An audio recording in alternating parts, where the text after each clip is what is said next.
Hello, collective. Ayan. Collective reading ulit po tayo. Yan, sa mga bago po dito, please don't forget to like, follow, subscribe. Regarding personal reading services, mag-PM lang po kayo sa aking Facebook page.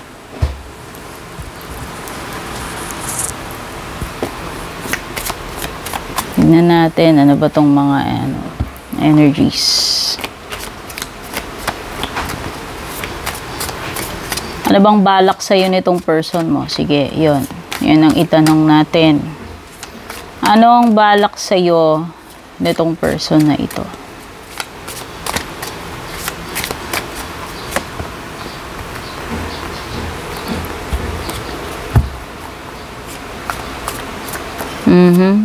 Seven of Cups.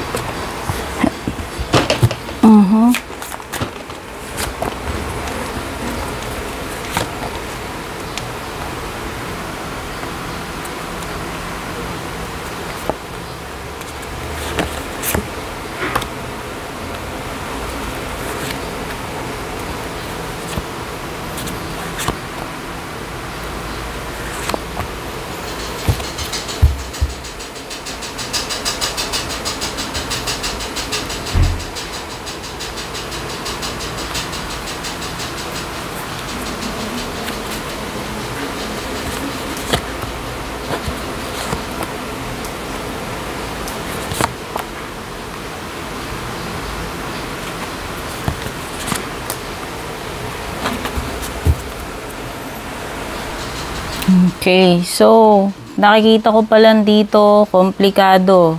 Komplikado na naman itong mga energies dito. No? Bakit kaya ganun? Nakikita ko sa past, no?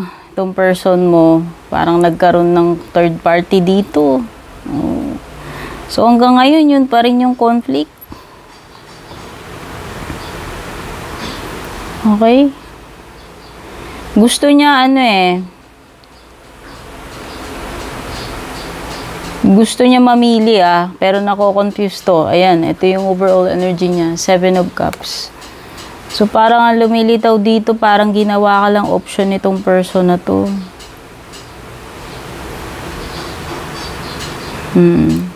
Ginawa ka lang niyang option. Ayan, maliwanag na ang problema dito is competition. Competition, third party in the past, no? Nagawa ka ng lokohin ito before.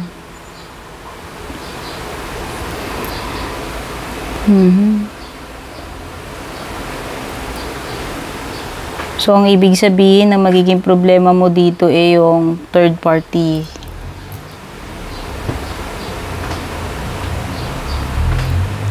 Okay, so dito sa hidden mo,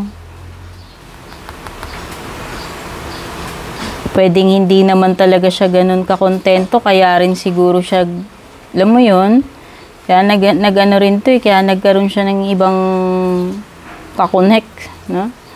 Pwedeng hindi rin siya hindi siya happy, hindi siya ganun ka-happy sa samahan ninyo. At nakikita ko merong dito, may air sign. Air sign, may Cancer, meron ding water sign.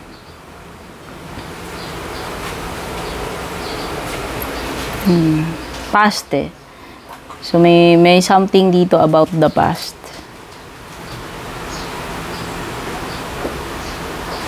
Ano to, itong person mo.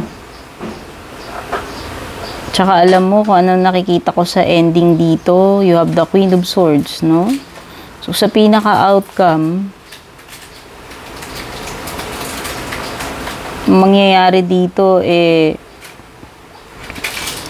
kailangan maging magkaroon ng pag-uusap or decision. No, at ang nakikita ko dito is pwedeng doon ka na niya tatapatin. No, kung ano ba talaga yung plano niya sa iyo.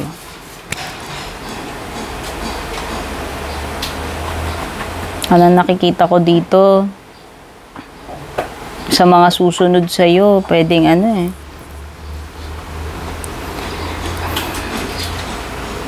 Pwedeng suffering. Suffering ang mapapala mo dito sa connection ninyo.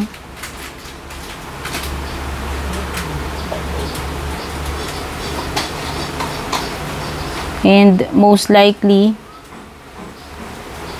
darating at darating din siya dun sa point na mamimili siya. Pero parang ang energy niya is confused. Oh, base dito sa sa Chariot, either i-continue niya tong relationship nyo or hindi. Yun yung kanyang yun yung dilemma dito kung sino yung pipiliin. No?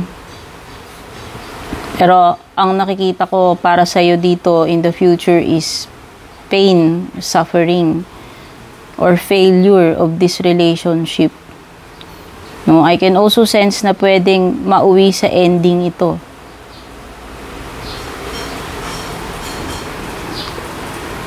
Hindi ko alam kung meron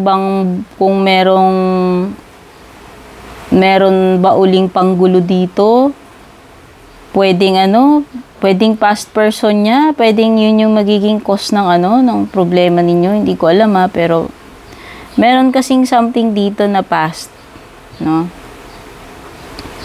Pwedeng indication na itong Six of Cups na to is nangyari na to in the past.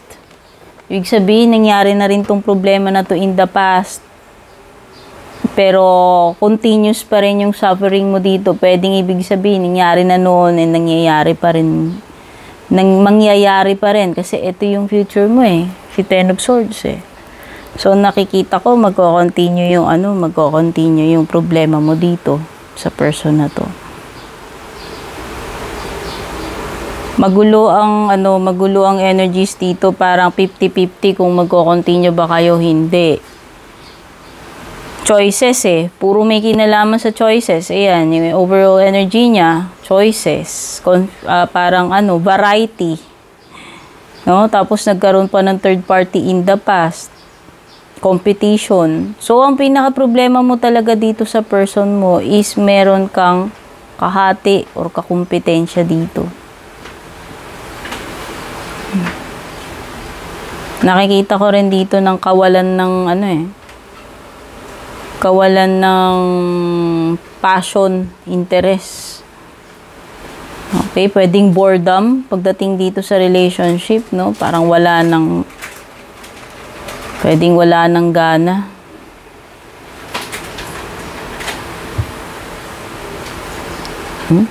Meron ka pang nine of wands dito. Ito na yun Ito na yung sign na pasuko na Kumbaga, bugbog ka na rito. So, ang na lang dito, ang pagpapasya, pwedeng nasa sayo din Kukontinue mo pa rin ba? Kumbaga, i-continue nyo pa ba to o magko-continue yung suffering mo? No? Kumbaga, hindi lang naman din siya yung may choice dito. Actually, pwedeng ikaw din. No? Kasi hindi ko lang masabi. Hindi lang naman din ikaw yung magsasuffer dito kung halimbawang hindi na masaya. No? Kagaya ng sinasabi ni Four of Cups. Dito yan sa hidden sa background mo No? Hindi lang naman din ikaw. Siya rin, syempre. Toxic may mga jealousy pa dito. Ibig sabihin, kawalan ng trust, pagkasira ng ng pundasyon ng relationship. Dahil lang sa nangyari in third party situation in the past. So, pwedeng may lamat na. No? May lamat na. Ending. So, dito sa mga hidden energies mo, dito sa relationship nyo, so, napipinto talaga is ending. Kasi ito pa lang, ending na to Ito yung future mo paparating. No? Kung nangyari yan na nagawa niya in the past, ibig sabihin, pwedeng itong future, ang magiging kasiraan nyo pa rin is yung same problem. Same problem. Competition, third party. No? Hindi ko lang alam kung with the same person or magkakaroon pa ng iba pa, panibagong third party. Pero, so nakikita ko dito,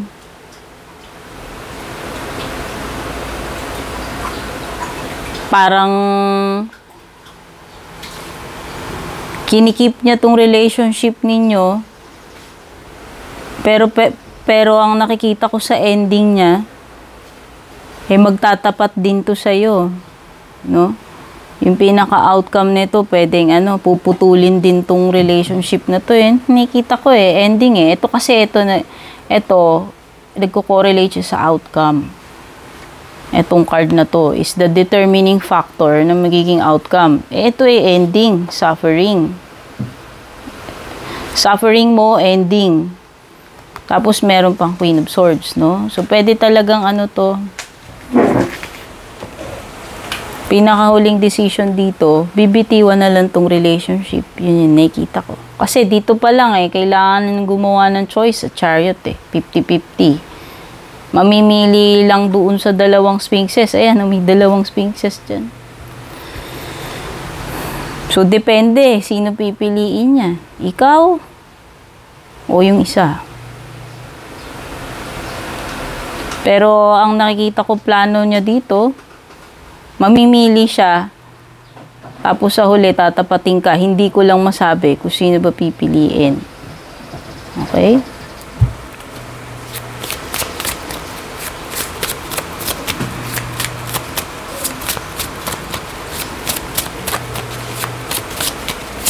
Try natin tignan, ha. Pa-clarify yung Queen of Swords. Kung sino ba yung pipiliin dito kung sakali. Sino kaya ang pipiliin dito kung sakali. Ako. Oh. Strong energy ng air sign. Baka si Libra. Oh. Sure ball. Thank you. Bigay sagot sa akin. Gemini, Libra, or Aquarius. Pero ang lakas ng energy ng Libra. Baka si Libra. O ito yung mga makaka-relate lang. May sign na specific na binigay. Kaya kung sino man sa inyo, yung tumutugma yung energies dito, maliwanag yan, tatlong air sign, Sabi ko na nga, may kutob ako kanina dito sa outcome na air sign. Air sign yung ending. No? So, nakikita ko dito, decision talaga. No? And yung decision na gagawin nito will only be good para sa kanya. Maliwanag yan with the King of Swords. Hindi ito papabor sa'yo. So, anong ibig sabihin nun? Kung ang decision niya ay hindi papabor sa'yo, di ibig sabihin, hindi ka niya pipiliin. At kung Libra nga yun, kung tama man ako, air sign yun, pwedeng Libra yung sign ng person na pipiliin niya. Okay, sorry naman kung masaklap yung mga lumabas na energies dito, besh. Pero yan yung na-pick up po sa ngayon. At kung nagustuhan nyo to, syempre don't forget to like, share, follow, subscribe. Take care, babush.